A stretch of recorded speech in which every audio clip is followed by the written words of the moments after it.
Hello everyone, this is Sean, and the reason I'm speaking low is because people are still sleeping. I'm here visiting my parents, but I just successfully completed step 1 of the Defiant, and I'm going to show you the assembled deflector before I move on to step 2. So there you go. I managed to get the deflector dish in successfully. I glued it, the top ledge of it. I found little pegs it fits into on the bottom. And then I managed to fit the top and bottom deflector housings in place. There's still a little bit of a seam there, but that should be alright. Now, you see how the bottom has the panel line accent? I'm glad I tested it on the bottom of the deflector housing first, because after all, it is too harsh. So I'm not going to pursue that for the rest of the show. And as far as the pearlescent as highlights that I did here, I'm going to take off the 4 biggest ones. These 4. I'm going to restore them back to hull color once the escape pods are back in place. It'll be a lot more subtle that way. But I think you can see the effect. So see, almost gray beside the bridge, and then you see the 2 colors. And if you look behind here, you see how you can't really see those 4, but in the proper light, there's the gold, there's the green, there's the red,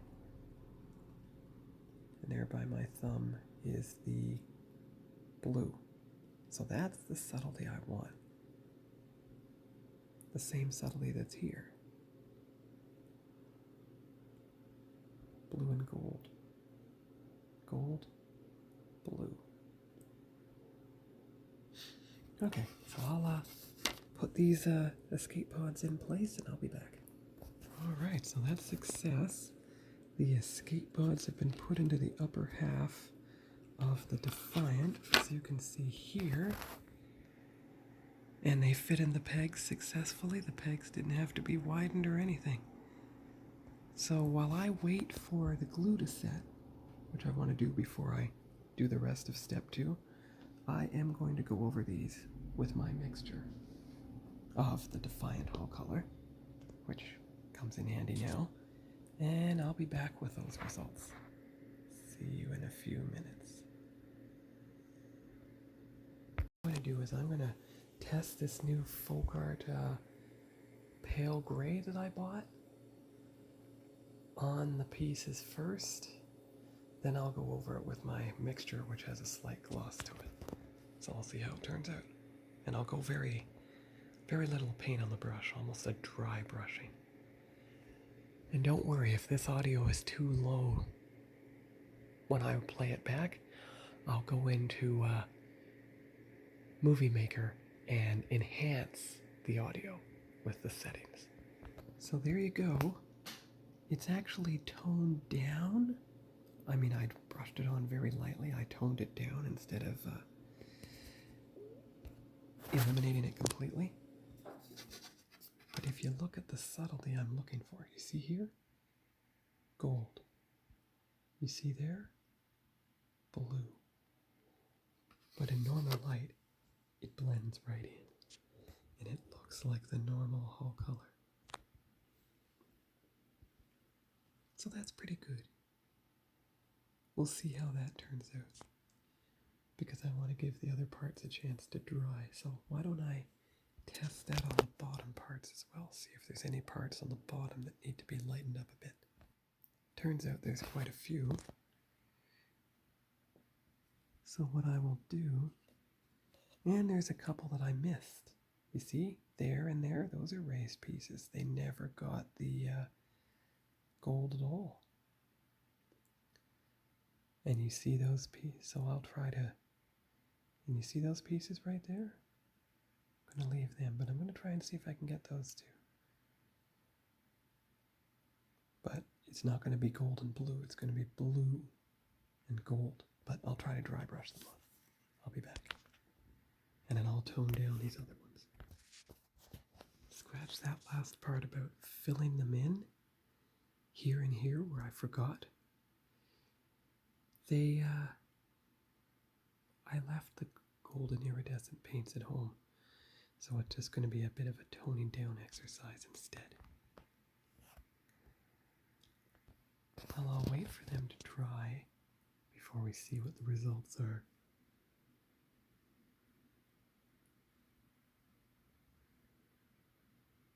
And I've kind of painted myself into a corner. I can't assemble anymore until the paint's dry, so that's going to be all for now. And we'll see you here later on today for part 3B. Bye-bye. Alright, I'm back. I've assembled the top and bottom of the Defiant. Now I'm just going to test fit the stand. I took another pass at taking down the pearlescent on the bottom of the ship, at least on the big panels. So now we'll see how it works. Alright. So here are some test photos of the ship on the stand at various angles. I don't have everything in yet, but I can probably finish assembly today and everything will be fine. Just getting all the 3/4 shots as well. Alright, so that's all for now. I'll assemble the rest of the pieces. Alright, so I managed to get both the Bassard collectors and their housings into the ship, as you can see here.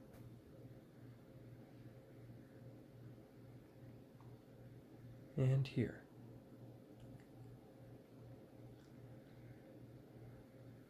Yeah, there wasn't too much glue smudge. That's good. Of course, I can see how I'm going to have to change one of those weapons to, unless those are port and starboard navigation lights. I'll check the reference pictures and I'll find out. So I'll assemble the back impulse engine housings and I'll be back with that. Alright, so the back warp grills are in, as you can see, left and right. So I guess I'll move on to the impulse engines and the rear torpedo launching assembly. So I'll be back with that. Alright, so I have the final pieces from step 5 all ready to assemble onto the ship. So I will do that and we'll see how it looks. I'll even put that optional piece 13 in there to see how the ship looks without the dome base. Mine doesn't have the black adjusters, by the way, but I prefer it when the dome base is more solid. I just had to shorten the little stems of that accessory piece for the bottom of the deflector housing before it would fit. These pieces, which it becomes clearer weapons pieces, are going to have to be having their holes drilled out a bit to fit in the bottom of the nacelles. So I'll do that and I'll be back. Alright, so I got what was apparently the bottom phaser launchers in. I've made them red temporarily, but they're probably going to be orange like those torpedo tubes there, eventually.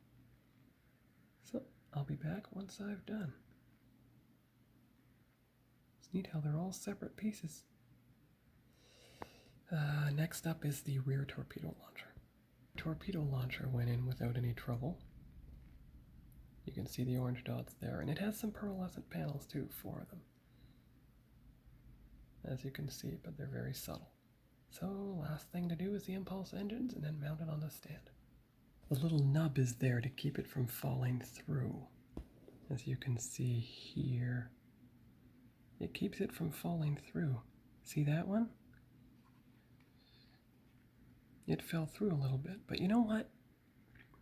That's where I can put a strip of the styrene sheet that I have over that and then paint it red, so that'll easily compensate for that.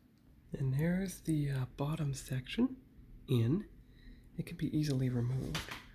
Here's the entire bottom of the ship.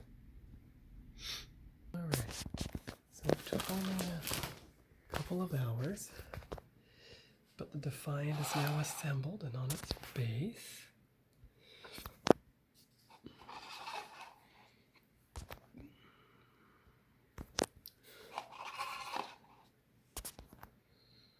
And everything worked out pretty well. I mean, the impulse engines kind of fell through the hole, but one of them.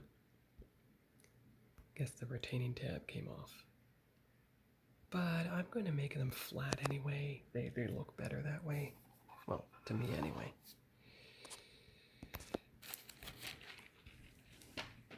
And let's just take a look at the ship from underneath. So, here's the... Well, let's try and get it where there's not a lot of... Oh, I know. I'll put up the box as the backdrop. So you've got the box, and you've got the ship. Take a few pictures. Actually, I got a better idea. I'm going to put up that blank cardboard. There's some good pictures of the ship. I'll edit out the background later.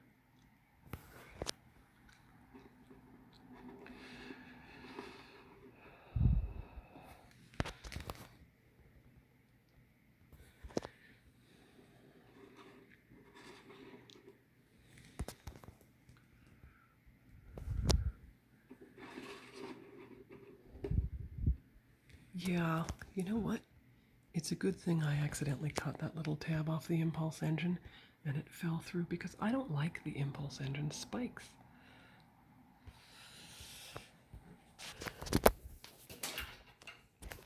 And we'll get some pictures of it from above. Here you go. Or at least an off angle.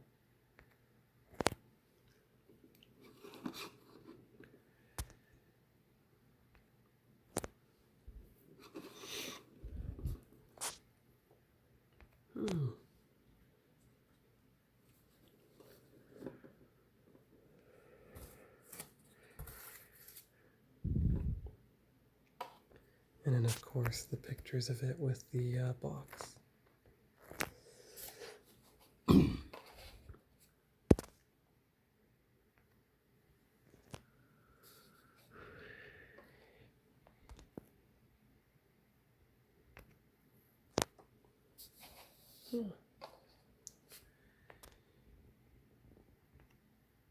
Alright, so that's all for now, because that's assembly's finished. So this is the end of part 3 of the Defiant build. And tomorrow I will do part 4, which is beginning to put on the decals. Now this decal sheet for the Defiant has been strengthened with the Tester's decal bonder spray. We'll see how well that works out. And if it doesn't, I have the spare set from Decals coming.